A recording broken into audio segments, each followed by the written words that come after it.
नमस्कार, knowledge basket इंडियामध्ये परत एकदा तुम्हा सगळ्यांचं खूप खूप मनापासून स्वागत. आज या व्हिडिओमध्ये आपण 17 फेब्रुवारीला म्हणजे मंगळवारी लागणाऱ्या भारतातल्या पहिल्या सूर्यग्रहणाविषयी माहिती बघणार आहोत.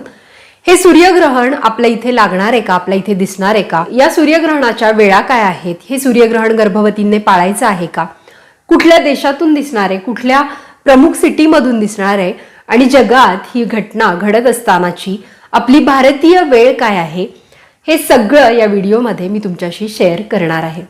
आता सगळ्यात पहिल्यांदा या व्हिडिओमध्ये आपण या ग्रहणाच्या वेळा बघूया. त्यानंतर हे दिसणार आहे का, हे पाळायचंय की नाही, या सगळ्या शंका मी तुमच्या दूर करणार आहे. सूर्यग्रहण म्हणजे काय? ज्या वेळेला चंद्र हा सूर्याला अंशतः किंवा पूर्णतः झाकून टाकतो, अशा वेळेला जेव्हा पृथ्वीवर अंधार पडतो तर या स्थितीला, या घटनेला सूर्यग्रहण असं म्हणतात. सूर्यग्रहण ही एक खगोलीय घटना आहे. पूर्वी असं म्हटलं जायचं, सूर्याला किंवा चंद्राला राहू केतू या राक्षसांनी गिळलं आहे आणि मग असं काहीतरी अशुभ घडलंय आणि त्याचा आपल्यावर वाईट परिणाम होईल. परंतु आता आपल्याला माहिती आहे ही एक खगोलीय घटना आहे. सूर्यग्रहण 3 प्रकारचे असतात: खग्रास, खंडग्रास आणि कंकणाकृती सूर्यग्रहण. खग्रास म्हणजे जेव्हा चंद्र सूर्याला पूर्णपणे झाकून टाकतो तेव्हा अशा घटनेला खग्रास म्हणतात. खंडग्रास म्हणजे जेव्हा चंद्रामुळे सूर्याचा काही भाग किंवा सूर्य अंशतः झाकला जातो, अशा स्थितीला खंडग्रास सूर्यग्रहण म्हणतात.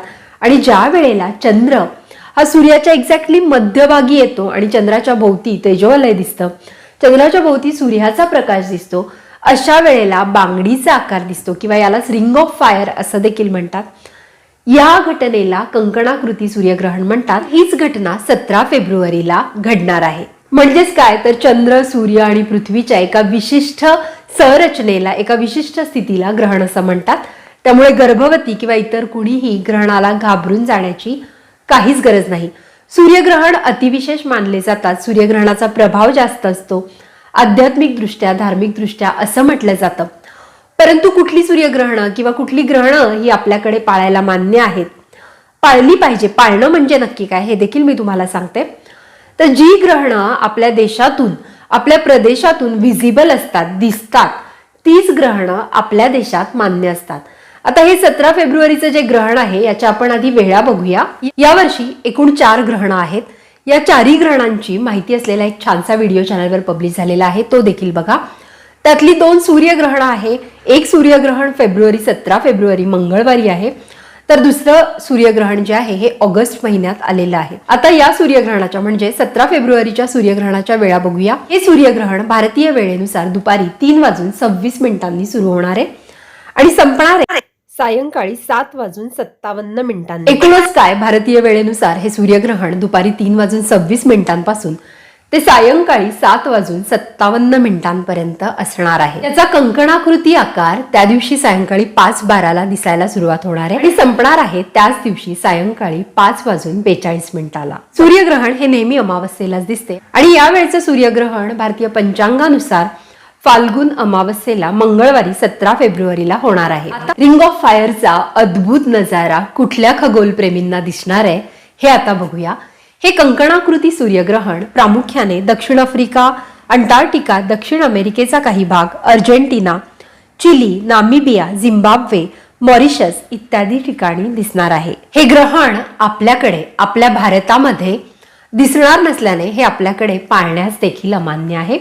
पाळणं म्हणजे काय हे मी तुम्हाला सांगणार आहे आणि ते कसं पाळायचं, जर पाळायचं असेल तर कसं पाळायचं हे देखील सांगणार आहे. आता सूर्यग्रहण याचा जो वेदकाळ आहे, हा सूर्यग्रहण लागल्यापासून 12 तास आधी चालू होतो, तर चंद्रग्रहणाचा वेदकाळ म्हणजे सूतक काळ चंद्रग्रहण लागल्यापासून 9 तास आधी चालू होतो.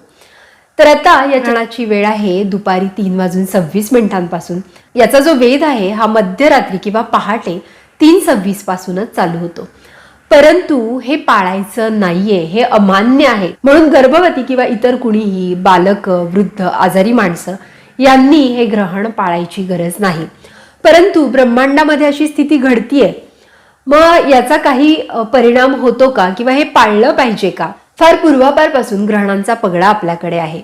परंतु मला तुम्हाला सांगायचंय, अगदी धार्मिक दृष्ट्याही या ग्रहणाला महत्व नाही, म्हणून पाळण्याची गरज नाही. कालनिर्णय मध्ये सुद्धा दिलेला आहे की हे ग्रहण आपल्याकडे दिसणार नाही, म्हणून वेदादी नियम पाळायचे नाहीयेत. परंतु बऱ्याच जणांना, बऱ्याच मोठ्यांना किंवा गर्भवती महिला या खूप सेन्सिटिव्ह झालेल्या असतात. त्यांना आपल्या बाळाला काही होईल, काही इजा होईल अशा गोष्टी मनात असतात. इमोशनली त्या खूप वीक झालेल्या असतात किंवा मग घरी सांगितलेलं असतं की ग्रहण पाळायचं. मग अशा वेळेला आधी टाकून बसणं, चाकूसुरी वापरणं किंवा खूप बोलणं, टॉयलेट बाथरूमला जाणं हे टाळलं जातं. परंतु मला तुम्हाला इथं सांगायचंय की हे शास्त्रीय नाही ना, याला काही धार्मिक तथ्य आहे. कारण पूर्वीच्या काळी दिवे नसायचे, म्हणजे लाईट नसायची आणि अचानक अंधार झाल्यानंतर टॉयलेट्स, बाथरूम हे घराच्या बाहेर असायचे. वृद्ध, बालक, आजारी माणसं किंवा गर्भवती घराच्या बाहेर गेल्या तर न दिसल्यामुळे त्या तोल जाऊन पडू शकतात. या हेतूने बाहेर जाऊ नये असं सांगितलेलं आहे. चाकूसुरी वापरायची नाही कारण अंधार झाल्यामुळे दिसणार नाही आणि कापण्याची शक्यता आहे. अशा काही रूढी आहेत ना, या आत्ता नाही पाळल्या तरी चालणार आहेत. आणि गर्भवतींना मला स्पेशली सांगायचंय की टॉयलेटला न जाणं, बाथरूमला न जाणं, काही खाणं न पिणं या गोष्टी पूर्णपणे टाळा. कारण तुम्हाला खायचंय, प्यायचंय, पाणी तर नक्की प्यायचंय.